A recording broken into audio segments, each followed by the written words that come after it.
comme vous le savez très bien, la Côte d'Ivoire a une élection présidentielle cette année, dans quelques mois. Est-ce que c'est quelque chose qui vous intéresse? Salut à tous et bienvenue sur notre chaîne 3 minutes d'impact, une chaîne où on s'informe en tant que chrétien pour mieux prier. Alors, dans cet extrait, je vais vous proposer un échange, n'est-ce pas, entre le président Ibrahim Traoré et un panafricaniste. En fait, il répond à un certain nombre de questions. Et vous savez, depuis un certain temps, le torchon brûle entre la Côte d'Ivoire et le Burkina Faso. Je partage cette vidéo parce que j'ai été fasciné par le franc-parler d'Ibrahim Traoré, ses réponses sages. Parce que c'est un président, pour ceux qui ne le savent pas, qui est véritablement aimé partout en Afrique. Et même par certains Occidentaux aussi. Pourquoi? Parce que par son franc-parler, il éveille les consciences. Il est aimé par la Côte d'Ivoire, il est aimé par les Burkinabés, il est aimé par les Camerounais, il est aimé par les Congolais, il est aimé par, en fait, pratiquement tous les pays en Afrique. Je vous propose donc d'écouter attentivement ces réponses sages qu'il donnera, n'est-ce pas, à ce journaliste qui lui fait cette interview. En tout cas, on se dit à la prochaine pour une prochaine vidéo. Merci.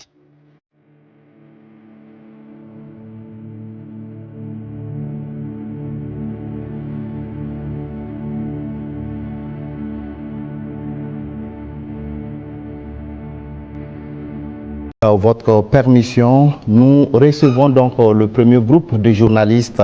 Excellence, si vous permettez, on va rester toujours en Côte d'Ivoire. Les relations avec ce pays sont exécrables et avec le langage direct et franc du soldat et du révolutionnaire que vous êtes, vous avez eu à dire que les raisons de cette colère, vous n'êtes pas contre le peuple ivoirien, mais contre les dirigeants qui donnent le gîte et le couvert aux déstabilisateurs du Burkina Faso. Alors, à quand et dans quelles conditions peut-on avoir un dégel et un ambassadeur, un échange d'ambassadeurs entre les deux pays? Ça dépend d'eux. De toute façon, ce n'est pas nous qui avons commencé cette situation. Moi, je me souviens au tout début, même le jour du 30 septembre, est-ce que l'une des premières personnes qui m'a appelé, ce n'était pas le président Alassane Ouattara? Et après, son petit frère est venu par 2 fois nous voir et tout ça.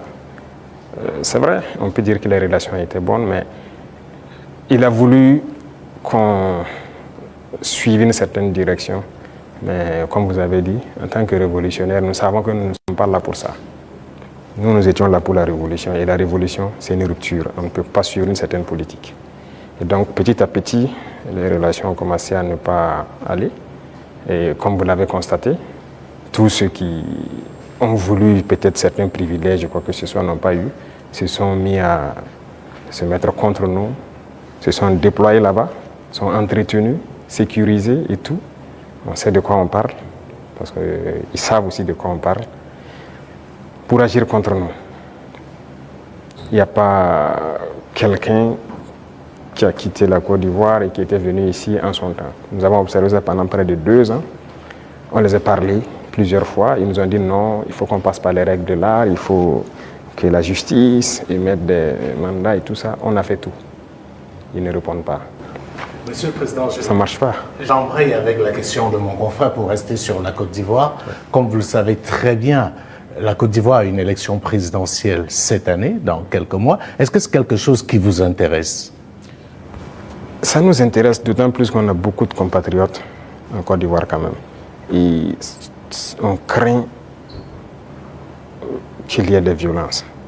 Et ça, ce n'est pas forcément la bienvenue. Parce que nous avons vécu malheureusement les années passées aux violences en Côte d'Ivoire avec les opérations Bahiri. Tout le monde a subi ça au Burkina. Aujourd'hui, vraiment, nous ne souhaitons pas qu'il y ait des violences. Tout à l'heure, vous avez semblé dire quelque chose. Je voudrais que vous précisiez, parce que c'est un peu très sensible selon moi. Est-ce que vous semblez nous dire qu'aujourd'hui, la Côte d'Ivoire servirait de base arrière à une organisation visant à déstabiliser le Burkina Faso? Ça, même plus que ça. Base arrière à une organisation servant à déstabiliser le Burkina. Ils sont là-bas. Les ennemis du Burkina sont clairement là-bas, affichés, protégés. Ils sont payés, ils sont protégés, ils sont bien logés. En plus de ça, il y a la question du terrorisme. Mais non.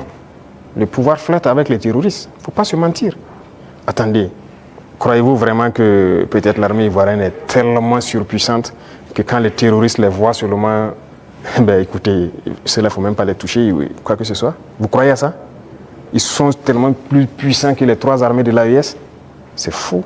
Il y a un pacte de non-agression. Et quand il y a un pacte de non-agression, vous devenez une base arrière. Et tout ça, ça m'inquiète justement. Si ce pays, il y a des crises, le pays sera attaqué par les terroristes. Parce que s'ils ne gagnent plus ce qu'ils gagnent, le pays sera attaqué et ce pays va sombrer. C'est un danger. C'est pourquoi j'ai passé le temps à dire au chef d'État, on ne pactise pas avec les terroristes. Voilà. Alors, Monsieur le Président, qu'est-ce que vous répondez à ceux qui disent, bon, la géopolitique quand même avec la Côte d'Ivoire, ce pays voisin, qui abrite la plus grande diaspora burkinabé, alors que, bon, vos contempteurs vous accusent de pratiquer la diplomatie du muscle avec ce pays, au détriment justement de nos Paweto qui sont là-bas. Qu'est-ce que vous leur répondez?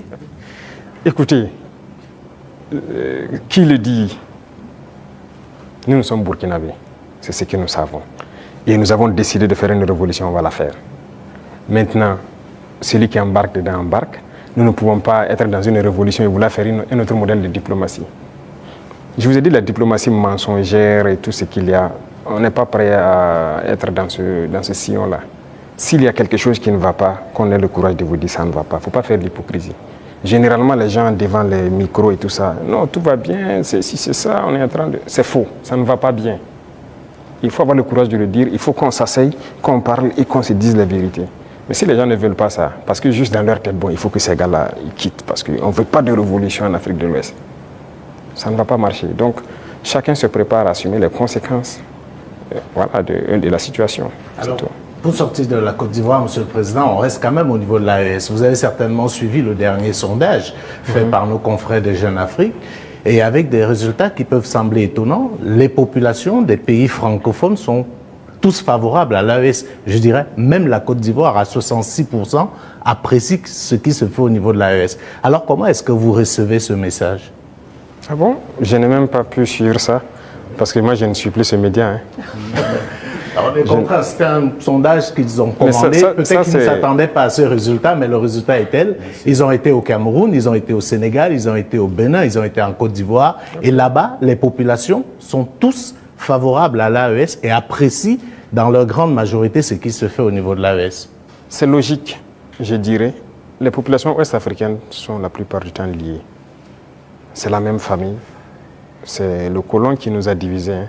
Et quand les gens voient qu'on essaie de s'unir, ça ne fait qu'inspirer, ça ne peut faire que plaisir. Donc moi, ça ne m'étonne pas que ces populations apprécient. Et ce qui m'étonne, c'est le fait qu'ils aient publié. Pourquoi ils ont publié ça? Ça donne bien à réfléchir. Ils n'avaient pas le choix. Quand vous commandez une enquête, c'est connu. Après, vous êtes obligé de publier les résultats. Bon, peut-être ça. Voilà. Mais il faut faire attention à ces gens parce que... Je suis totalement d'accord avec vous, voilà, ils sont pas Président. Sinon, je suis d'accord. C'est normal, c'est logique. Alors, Monsieur le Président, du regard de la journaliste que je suis, je me dis qu'il y a un encerclement des pays de l'AES. Quand je regarde un peu en Côte d'Ivoire, il y a un camp militaire à Odiéné, près du Mali et du Burkina. Le Sénégal installe des unités à la frontière avec le Mali, sans oublier également le Bénin qui fait frontière avec le Burkina Faso et le Niger. Est-ce que, Monsieur le Président, vous partagez ce point de vue? Est-ce que vous voyez les choses de cette manière? Je pense que quand vous décidez de faire la révolution, il faut vous apprêter à cette adversité. C'est logique qu'ils nous encerclent. C'est logique qu'ils essaient de nous faire tomber. C'est logique. C'est comme je dis, c'est une bataille. Ils se battent pour leurs intérêts. Et c'est à nous, si on a décidé de faire la révolution, de tout mettre en œuvre pour que cet encerclement soit vaincu. Vous voyez, l'Afrique, on a l'habitude de ne pas avoir d'abord une armée forte. Il n'y a pas d'État s'il n'y a pas d'armée forte. Mais bon, c'était le système. Comme je l'ai dit une fois aux couleurs, ils sont venus nous flatter. Non, il ne faut pas vous armer. Même dernièrement, je pense qu'il y a dans une interview un général américain qui a dit encore que nos pays n'ont pas besoin d'être militarisés. C'est leur conception. Nous sommes comme des enfants, c'est eux qui doivent venir s'asseoir, faire la sécurité pour nous. Et beaucoup de pays sont dans cette situation. Ils ne construisent pas d'armée. Et quand la situation arrive, c'est le chaos.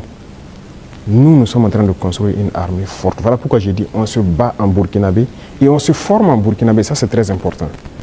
Avant, c'est quoi? Chaque fois, les forces étrangères, tout le monde vient pour former vos soldats. On vous prend comme des moins que rien. Aujourd'hui, beaucoup de forces étrangères cherchent à venir s'entraîner avec nous. Vous n'allez pas imaginer.